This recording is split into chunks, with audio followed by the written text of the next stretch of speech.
This is the Warrior Kid podcast, number 33, Ask Uncle Jake. And this podcast is based on the 4 Way of the Warrior Kid books. The first one, Wimpy to Warrior, The Navy SEAL Way. The second one, Mark's Mission. The third one, Where There's a Will. And the latest one, Book 4, Field Manual. The books are about young Mark, who faces a lot of the same problems that our kids everywhere face. But Mark gets help solving these problems from his Uncle Jake, who is a Navy SEAL and who stays with Mark in the summertime.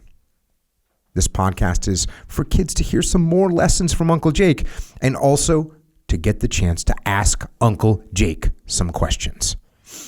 And the first question is from a warrior kid named Emma. And she is 11 years old and she is from Colorado. And her message is, "Hi, Uncle Jake. I was wondering how I can convince my parents to let me do Jiu Jitsu even though they think it's dangerous." Okay, Emma, this is a good challenge for a warrior kid. And here are some suggestions of how you can maybe get your parents to get on board with letting you train Jiu Jitsu. The first thing I would do is ask them questions about what they think is dangerous about Jiu Jitsu so that you understand what it is that they are scared of. And then I would explain to them that the actual purpose of Jiu Jitsu is to not get hurt. That's why in Jiu Jitsu there is such a thing as tapping out. If something seems like it's going to hurt you, you tap and then it stops. And I'll tell you another thing. You've got to be a little careful with this. But there is scientific data that supports that Jiu Jitsu is a very safe martial arts. It has scientifically less injuries than Taekwondo, less injuries than Judo, and less injuries than wrestling. So it is a safe martial art for you to do. And another interesting scientific fact is that 78% of injuries in Jiu Jitsu occur during actual competitions. So if your parents were really scared of you doing Jiu Jitsu because they didn't want you to get hurt, if you said, "Okay, Mom and Dad, how about I don't do any competitions for now because that's where 78% of the injuries occur." And then later on, after you get them to understand Jiu Jitsu a little bit better, maybe you can talk to them about competing. And the last thing I would do is maybe ask them if they could at least bring you to a Jiu Jitsu school so that all of you can watch and they can see what the Jiu Jitsu classes are like, and hopefully they can talk to one of the instructors that will explain to them in a little bit more detail why Jiu Jitsu is safe and good for you. Those are my recommendations, Emma. Good luck. The next question is from a warrior kid named Henry, who is from Toronto. And he says, "Uncle Jake, I'm here to ask you 2 questions.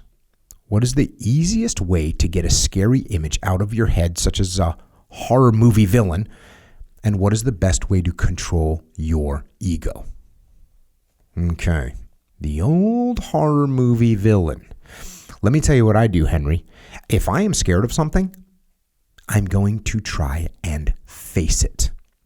So I think what I would do in this case is I would actually print out a picture of what is scaring me.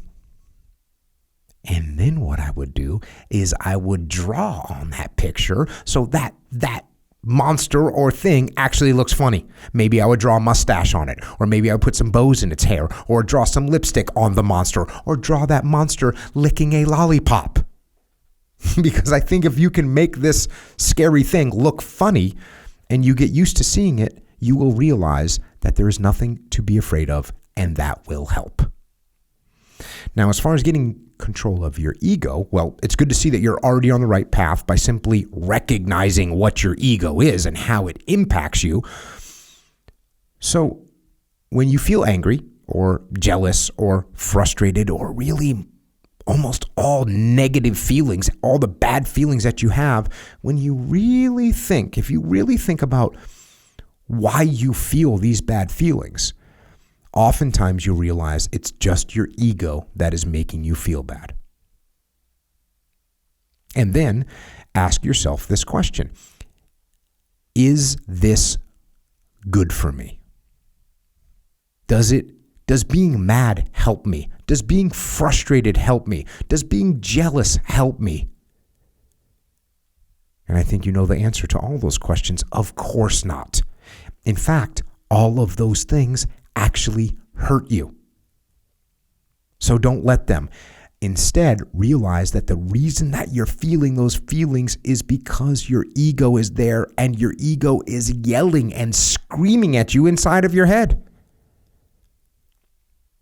So all you need to do is tell that ego to be quiet. And if it won't be quiet, then ignore it. And it will stop making so much noise and causing you so many problems. And the next question is from a warrior kid named Evelyn. And she is 10 years old. And she's from North Carolina. And she says, lots of kids in my class are way ahead of me in their schoolwork. And that brings me down. How do you suggest I deal with that?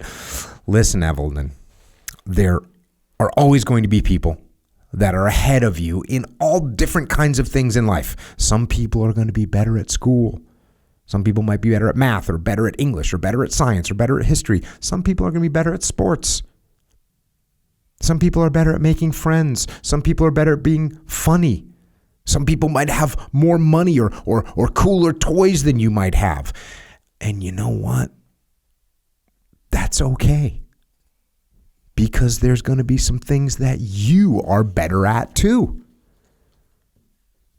So what do you do when there's something that you aren't good at? Well, you keep working at it, of course, and keep trying.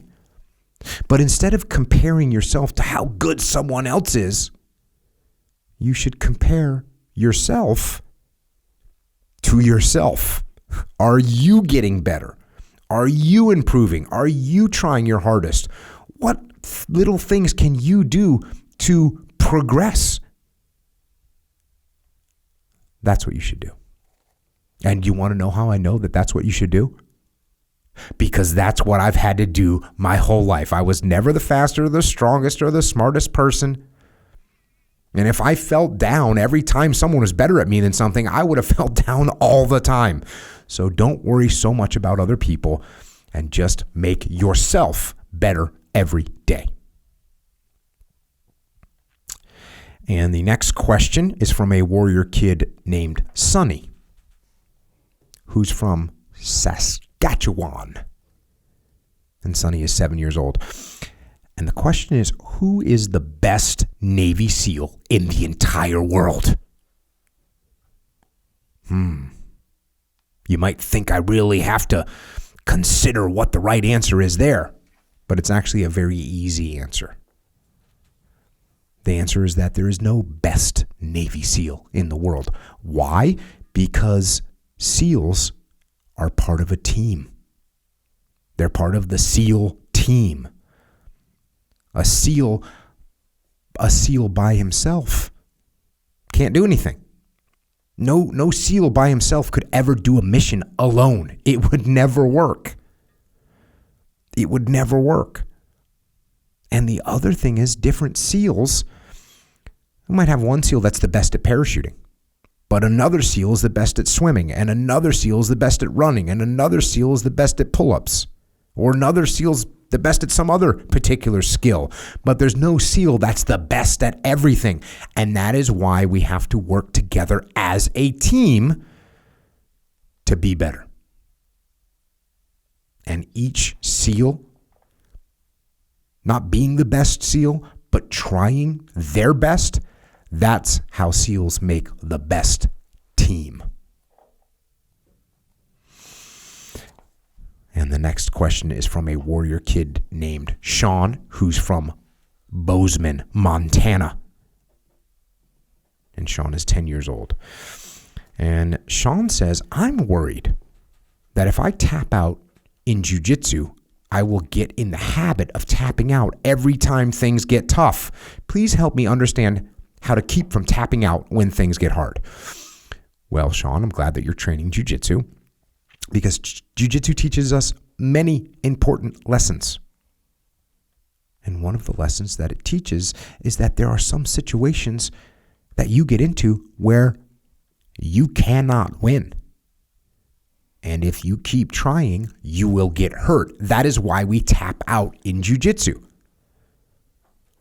But guess what? The more we train Jiu Jitsu, the less we allow ourselves to get put in those positions that we can't get out of. And it is the same thing in life. There's some situations that you cannot win. And if you just keep trying and keep trying and keep trying, you can hurt yourself or you can waste energy.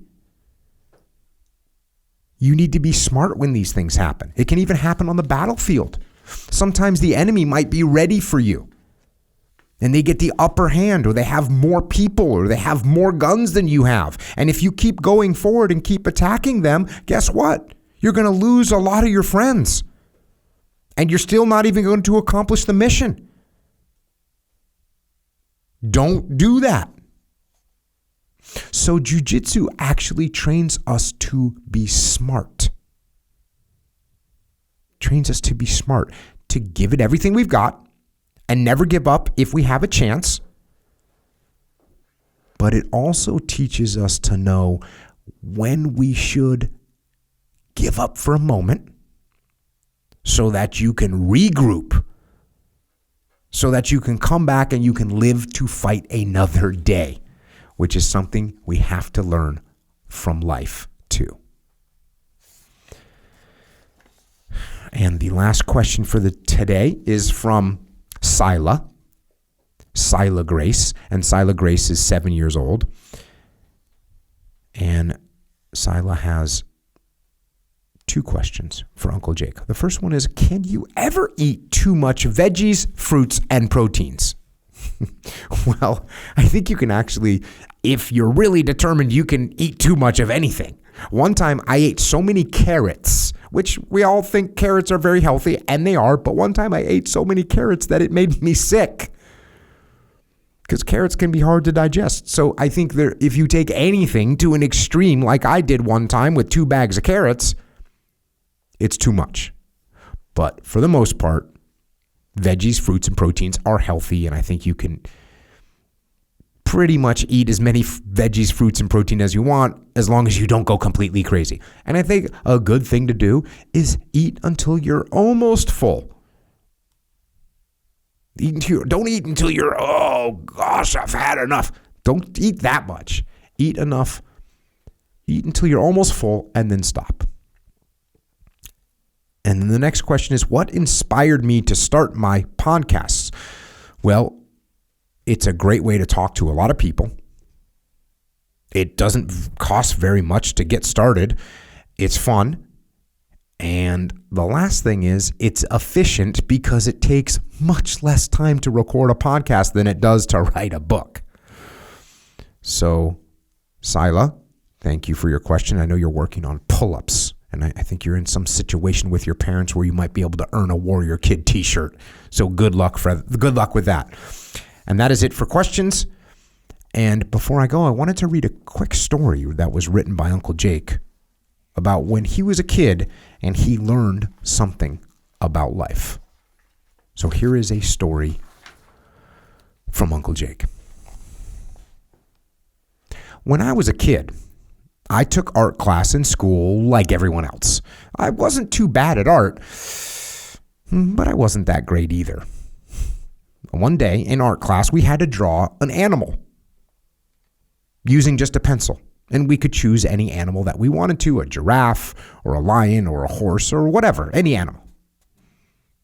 And I wasn't really sure which animal to draw, but that morning I had seen my neighbor's cat. The cat was named Fred, and he was a wise old cat, and Fred always seemed to be watching me or checking on me. And even though he was just a cat, he seemed to have the personality of a person, and I really liked him. And so I decided I would draw Fred the cat. And I got to work, and I took some time to sketch the outline and then add some of the details, and finally started to shade certain areas with my pencil to try and make it look real.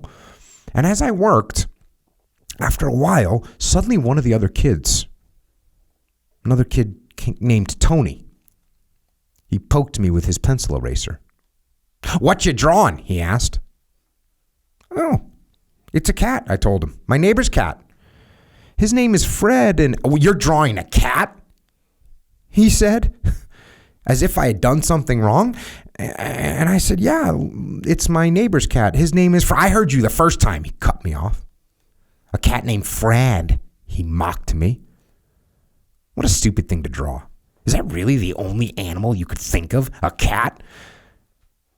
I started to feel a little embarrassed, but I defended myself, and I said, "Well, it's an animal, and that's what we were supposed to draw." "I know it's an animal, but a cat? That's totally lame." "Well, what are you drawing?" I asked him. "I'm drawing a saber-toothed tiger. It's going to be a beast," he said. And he showed me what he had drawn so far. And even though his drawing skills weren't all that good, I had to admit that saber-toothed tiger looked pretty awesome with giant fangs sticking out of its mouth. "And that's cool," I said. But inside I was actually feeling pretty lame for just drawing a normal old cat. Maybe I had enough time to draw something else, something cooler. A dinosaur? A shark? I looked up at the clock. And then I realized it was too late. Class was almost over, and there was no way I had time to draw something completely new. So I put the finishing touches on the drawing and turned it in. And we left art class. And 2 days later, we had art class again. And boy, was I surprised when I walked in. Because the picture I had drawn of Fred the cat was hanging front and center on the bulletin board with a giant red A+ on it. I was the only one in class that had my art on display on the bulletin board. My teacher had loved my artwork. And I have to admit that it looked pretty darn cool. From the picture, you could tell that Fred was a wise old cat with a lot of personality, not just some tiger with big teeth. And it felt good. But then I started thinking, what if I would have listened to Tony? What if I would have listened to Tony when he told me that my idea was lame? Then I wouldn't have even drawn Fred the cat. And then my teacher wouldn't have seen it. And then my teacher wouldn't have liked it. And then my teacher wouldn't have put it on the bulletin board and wouldn't have given me an A+ for it. And that's the lesson that Tony and Fred the cat taught me. I learned that you can't always behave based on other people's opinions. Sure, you can listen to other people. You can hear what they have to say, but it's okay to do what you really want to do. And you just might end up getting an A+ for it. And that is all we have for the Warrior Kid podcast this time. And if you want to get one of the Warrior Kid books, or you want to get the book Mikey and the Dragons, you can get them from warriorkid.com. And if you want a Warrior Kid t-shirt or a Jiu Jitsu rash guard, you can get them also from warriorkid.com. And if you start Jiu Jitsu and you need a Jiu Jitsu gi, you can get one of those from originusa.com. That's also where you can get Warrior Kid Milk, which is protein that tastes delicious and makes you stronger and healthier. And that's it. Thank you for listening. Thank you for reading the books. And remember the lesson that Uncle Jake learned from Tony and from Fred the Cat. Other people are going to have opinions that are different than yours, and that's okay. But it doesn't mean that you have to believe that what they say is right for you.